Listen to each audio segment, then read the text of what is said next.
Hello, friends. Thank you for being here with us. Welcome to podcast number, I don't know. Fill in the blank. Yeah, whichever one you've been listening to.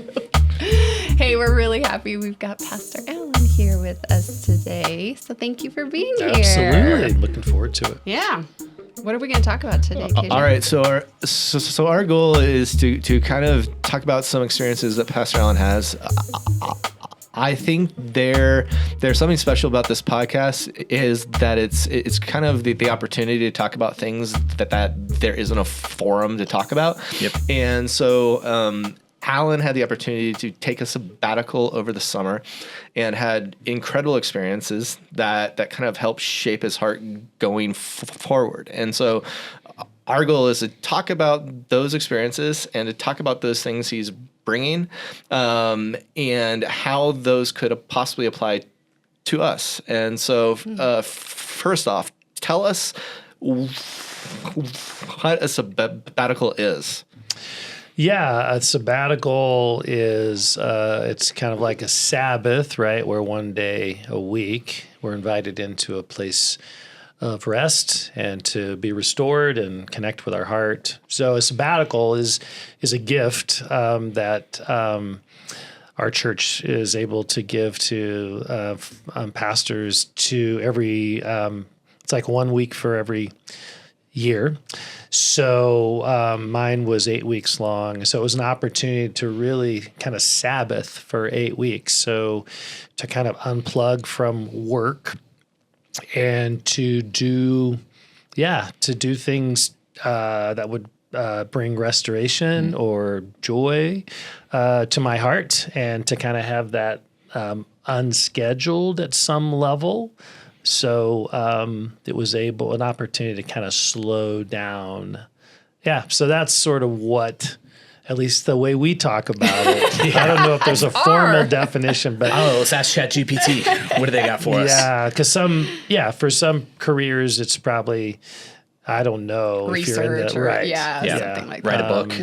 Exactly. But this one was very much towards slowing down and just resting and reflecting and connecting with people and stuff and activities. So that's pretty much what this one was for me. And so from a sabbatical perspective, that there's been a few of them that you has each sabbatical season been its own thing? Absolutely. Yeah, absolutely. This was actually my fourth because I've been here for 34 years. And so I think I've done one about every 8 years. And the first one, I wanted to write a book. So I wrote the rough draft of Good News for Those Trying Harder. And I would take the mornings and I would go up to UNC Library and I would just write. And then the afternoons would kind of hang out with family. So that one was very project oriented. Then the second one, I don't remember a lot of details, but my kids were right in that middle school, age. And so it was really focused on just, I think, family and kids.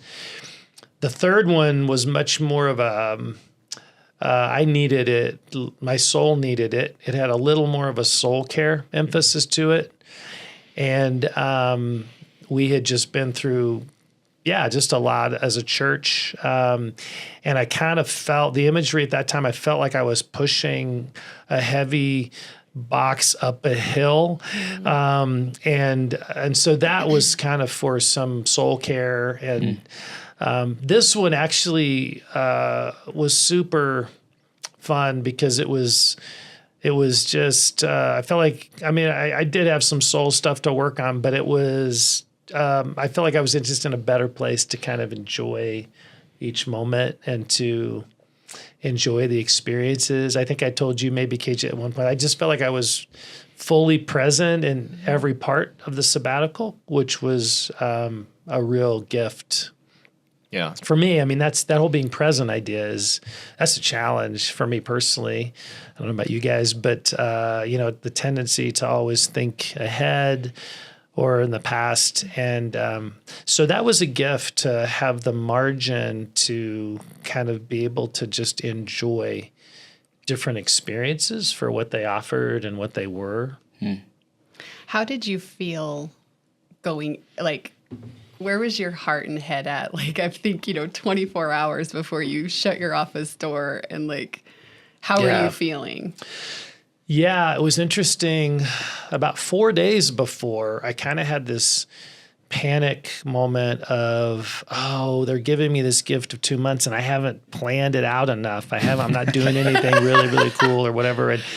And so I had this kind of panicked moment, and I couldn't sleep. I got up in the middle of the night. I looked on AI and I did, what do pastors do on sabbatical, it was 2:00 in the morning. And it pulls up this ebook that was pretty helpful. But the cool thing about even that moment, because I was starting to, I should have planned it more.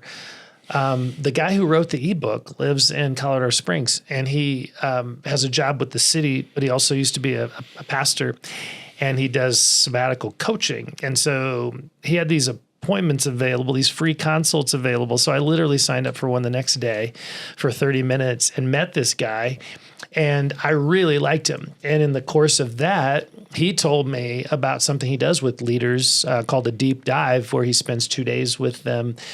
And we can talk more about that if you want. But what happened was God orchestrated it so that almost exactly halfway through my sabbatical, he had a free time slot open, and it worked perfectly in the midst of our travel schedule and all that, grandkids and everything. So I was able to drive down to the Springs halfway through my sabbatical. And that was just just an encouragement to me that I felt like I don't have to have this whole thing planned. Mm-hmm. And God is meeting me in these places. And it was perfect. It was, we can talk more about it if you want, but it really provided an opportunity for me to look. One of the assignments for this experience with him was to do a timeline. And that was pretty powerful, where I just put out 2 sheets of paper, and every decade, I just do a line across the paper from 0 to 10, and then from 10 years old to 20 years old, and then 20 to 30. And I started to think about my life in those decades and what were highlights and what were heartbreaks in those seasons. And then, so I did, it was a powerful exercise just for me, right? I'm shocked you can remember that Well, I know, back. and I didn't think I could, but once you do it, you actually start, I went to college then, and that happened. And it was actually surprising, because I don't feel like I have a great memory of specific things, but the cool thing about that was that it gave space for me to kind of reflect on the journey of my life up to this point. Because all of us, when do we ever do that, right? I mean, sabbaticals or Sabbaths would provide this ideal opportunity. What if we just took an hour sometime and we just wrote out our life? Because what happens is that on a timeline, you begin to see these themes, or you begin to see things that come out of heartaches or highlights. For instance, Joshua being born with some significant special needs. And, now the heart Raylene and I have for families in that situation, or experiences I've had of inner healing where the Lord has done some significant things in my heart through prayer, and how I now have this huge passion for that. But it's fascinating when you look at your story, you begin to see these themes. And what I did at this with this guy, then I took an hour or two and I just walked through my life with this guy who we had just met. And so that was cool to have an outside party, just look at you, hear your story, and then draw observations about themes as well. So that was super cool. The other thing we did on this 2-day thing was a personality, I guess you call it personality assessment. It was called the Berkman assessment. I'd never heard of it, but that was really cool, because then we spent some time just talking about how am I wired, and what things energize me. And so that was really, really helpful. And again, one of those things I wouldn't have done probably on my own. Mm-hmm. And then the last part of this 2-day experience was just to start thinking about the next phase of my life, the next 6 or 7 years. And he asked this question: what would you find? We put it on a whiteboard. What would you find in this next season? What would you find deeply interesting? Mm-hmm. Which is such a fascinating question. It's a different way of asking kind of what's stirring in your heart. What do you want to do? And that was really fun. So we had a whiteboard, and I just started throwing things on there that, related to history or related to things here at work, things stirring in my heart, and ended up with like 8 or 9. Some were relational related, and 8 or 9 things. And it was just a cool opportunity right in the middle of the sabbatical to, I think, ask some really helpful questions, but I wouldn't have probably asked those questions and taken the time to answer them had I not been on the sabbatical. So that's a really long answer to your question. I went in with a little bit of, I haven't planned this enough. And I just felt like all along the way, God was opening these doors, these experiences. He had planned it for you, basically. Yeah. I had a pastor friend. We hadn't touched base in months. Hey, I'm in town for a wrestling meet. My kids are wrestling at a camp at UNC, and you got time? I'm like, yeah, I got time. That's all I got. The time. Chick-fil-A, 10:30. So we met there. It was just so life-giving, and the things we talked about. There were so many moments like that where it was just like, wow, that was so fun. Thank you. So to kind of piggyback off that, right, you talk about going on sabbatical and you're freaking out because you don't know what it's going to look like and what you're going to do. I've had the pleasure of knowing you for many, many years, and I know that you and I are wired somewhat similarly in the way we operate and the way we look at life. We've always got something we're doing, right? There's always an agenda. Yep. And I don't know if this is true for you, but for me, when I'm always operating that way, it makes it really hard to have fun and to be able to just enjoy fun things for the sake of fun. But I know on this sabbatical, you actually had a lot of opportunities to do that, to go and just have experiences for the sake of the experience. There was no agenda, no thing you were trying to accomplish. And I guess I'm kind of curious, like coming back from sabbatical, how is that going to shape the way you live, and how could that shape the way all of us live to a degree? Yeah.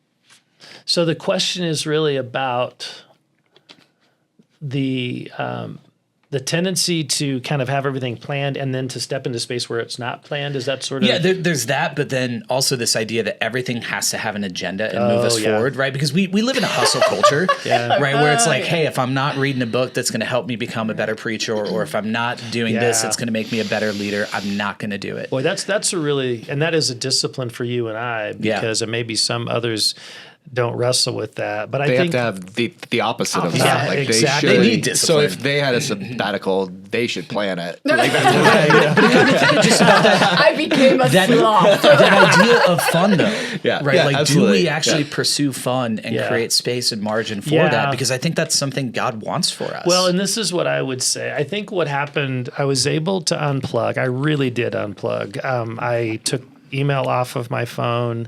I didn't watch services online here. I totally unplugged. And I think that helped because then I wasn't pulled into conversations about what do we do? Baptism weekend's coming up. What do we, and so it was kind of realizing, wow, how often those things are on my mind, and not in a bad way, but that does have an impact. I think there's a wearying impact when you're not maybe Sabbathing well or whatever. And so I think that initially really helped. And then when you suddenly have a day or two where nothing is planned, there is for us, there's initially, oh no, I should have, there's a little bit of a panic. But if you kind of move past the panic and you just say, what would I want to do? And so one morning I was reading this fiction book. Actually, no, I was reading there were a couple books that were really significant for me. One was a history book called Who's Your Founding Father? And it's this fascinating description of these Scottish Presbyterian whiskey drinking wild men really in North Carolina who basically wrote much of the Declaration of Independence a year before July 4th, a year before Thomas Jefferson did. And so there's all this intrigue about, did he plagiarize some of this without attribute? It's just a fascinating story. So I'm in that book and I'm enjoying reading it. So one morning I loaded up a lawn chair And this is more a question of listening to our heart, because I was like, man, I don't want to read inside. And I'd love to go someplace where I could just read, but kind of a nice setting. So I drove up to a park in Eaton that, like, their city park. It's really old and no one is there except someone mowing. And so I went to the middle of this park under a big old tree and had my sweet tea and my Kindle, and I'm just reading something that I wanted to read, you know? So there were moments like that where I think it started with me just asking my heart, hey, what do I want to do today?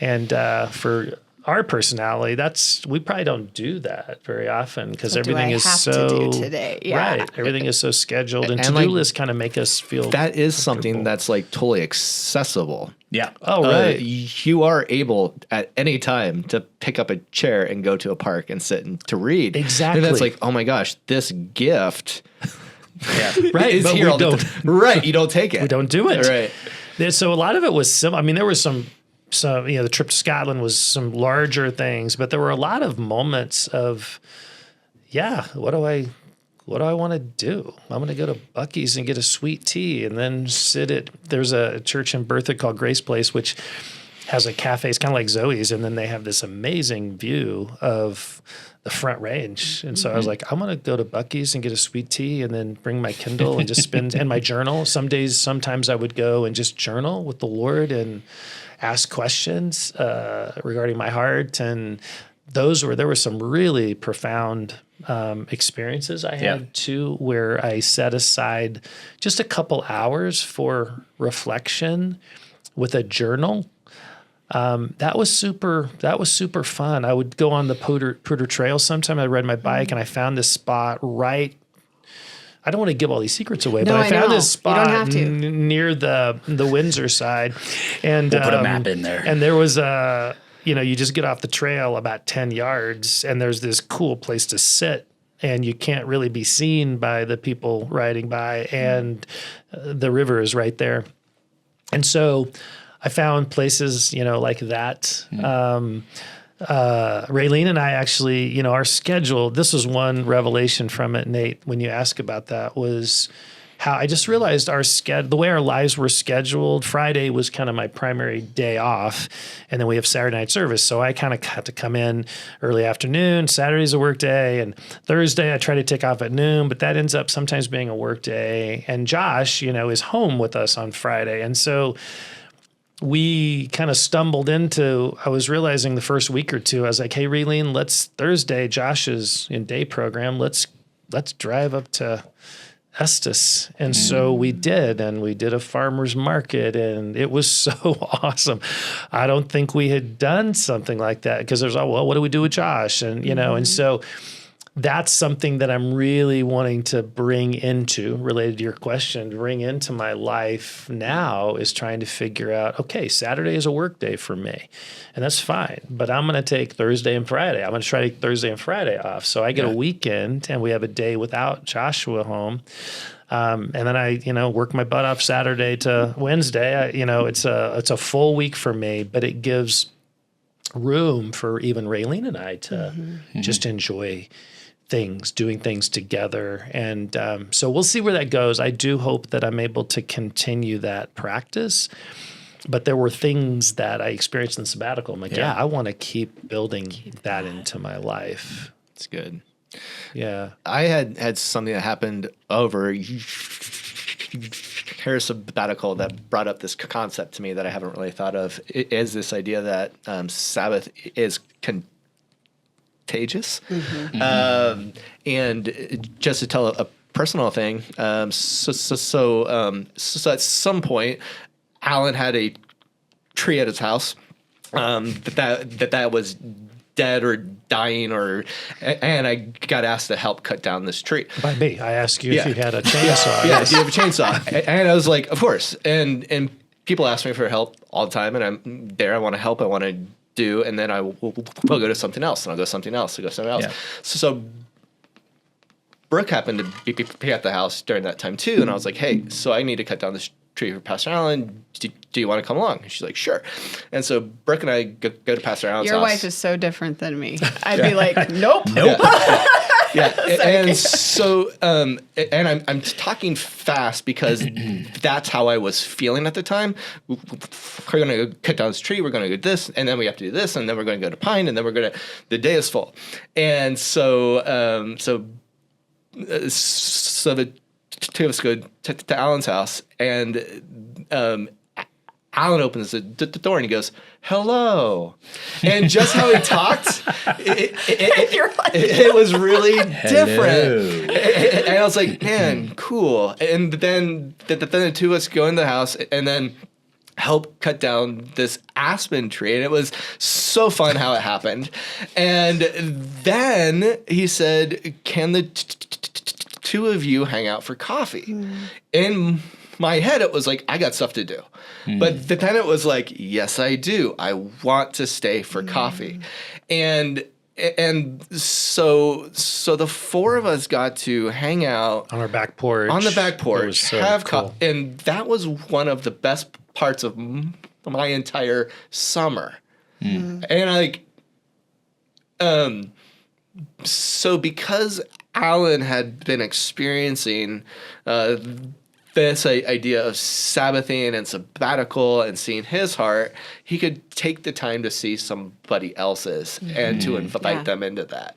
And I was just so blessed by that. So thank me you. too. That was a great example. It's so many highlights of the summer, but that was one for us too, where it just kind of happened. You were helping us. And we had ladders and chainsaws, and Brooke was ropes, so and it all, tree limb almost fell right on Brooke, but it didn't. So we were laughing about that. That was close. And then, but just sitting there drinking coffee with you guys, again, it gets me thinking, why don't I do that when I'm not on sabbatical? It's because everything is so scheduled. Right. So when everything is so scheduled, I realize I'm not really available for those moments, And so that was such a gift to us too. We loved hanging out with you and Brooke, and it was so chill and fun, and I think it's those, leaving margin for that spontaneous connection with people. I think is. But that feels so unproductive. It does. Personalities. But if you actually think about it, it seems that your Sabbath was so much more productive for the heart and soul. You're right. And it was just like, it seems from an outside perspective that, man, God did so much during this time. Yeah. So talking about margin here for a second. You're coming back. You're in the midst of all of your responsibilities again, right? You're back at work. You've got all these other things you're doing. How are you creating margin, right? Are there things that you're kind of going through in your head and heart going like, all right, here are things that I thought I had to do, right? Like, so for instance, take the church, right? It's like, I got to control all this stuff. I got to be a part of this. But you disappeared for 2 months. Came back, church is still here. We did it. But like you missed a ton. And obviously there are things that only you can do, but have you really started to ask that question just in your own heart of like, all right, are there things I've been owning or holding on to that I really don't need to, and I'm going to give these up so that I can create that margin in my life to be able to sit on my back patio and have coffee? Yeah, I mean that's a hard thing. So I think that's my heart in it, is to really evaluate those things and look coming back and trying to do that. And I have transitioned out of one thing that, and so that frees up Thursday for me. And so trying to do that. But it's to create unplanned space, especially in a work environment for me, is just I got the to-do list. I got things to do. There are dreams I want to pursue, things in my heart. And so that's a little bit of a challenge. But I do want to continue to live in that tension, that my life is not so scheduled that I don't create space for these amazing encounters and that end up being so life-giving. So yeah. It's really good. Ask me that in a Every month, ask I me was that going to question. say, Yeah, back our meetings. next month. And What are you dropping, we'll do Alan? a check-in. What are you dropping? All right. So I think that pastors kind of have to take the space to see themselves, the things that are in their heart, because their services are coming from who they are. Yeah. And it's very easy, I think, for people outside the pastorate to just go through their day, their week, their month, their year, and they don't take the time to see themselves, to pay attention to their heart, to ask these things that you had the gift to be able to ask. So if you could summarize for the value of this podcast, here are some things that you should be asking. Here's something I was taught to ask. Yeah. What are those things? Yeah, I mean, I really think, and this is, there's so much I could say, but I really think the two key questions that I kind of had on my heart going in to sabbatical are both from Scripture. The first is God. The first question God asks humanity, he asks Adam, "Where are you?" Mm-hmm. And I just think that's such a great question. And I kind of viewed my June, the first month, as just sort of the opportunity to ask that question, right? It's like, where am I? Just emotionally, where am I? Am I exhausted? All those things. Mm-hmm. So that's a crucial question, I think, for any of us to ask, even just every day in our time of stillness. We're spending the time with that check-in, who's around the table. So it's kind of that question of where am I? But if you do it on a Sabbath, let's say, and if we actually just carved out an hour a week for reflection, again, this is so strategic and important, but it feels so weird to schedule it in, but we schedule everything else in. So imagine if any of the listeners just carved out an hour this next month even, but you spend some time asking that question, where am I right now? And the other question is from John chapter 1. Jesus saw these two people following him that would become his disciples, and he turned to them and he said, "What do you want?" And I think that's such a great question too. It gets that question, what would you find most deeply interesting, right? And so when you think about your life, it's filled with busyness and you're caught up in all these schedules and things. What do you want? Are there desires, things you want to pursue? Maybe you want to read this book, a history book, or maybe you want to have a game night with some friends, or maybe you want, but whatever it is, it's that opportunity to just ask, what is stirring in my heart? And then what would it look like to take a next step toward that? And so I feel like that's a great place to start. Yeah. Where am I? And then what do I want? I love it. Good questions. I would love, and we don't have to finish on this, but I think about, like, if I were to ever have a sabbatical, I would want a moment in time that happened that just brought me pure joy. And like, I could go back and think on that moment. Yeah. What, did you have a moment like that? Yeah. I mean, several, like the porch with the Brooke and KJ would be a moment. I think of St. Andrews. We got to go to Scotland, and I had an hour and a half. Our tour stopped there for an hour and a half, and like I was at the birthplace of golf, and it was a beautiful day. That was so fun. So that brought joy. Another thing, I had a wedding to go. Well, we had the first week, the Thursday of that first week, our first or second week, our second grandchild was born, and we were there in Nebraska. Amazing.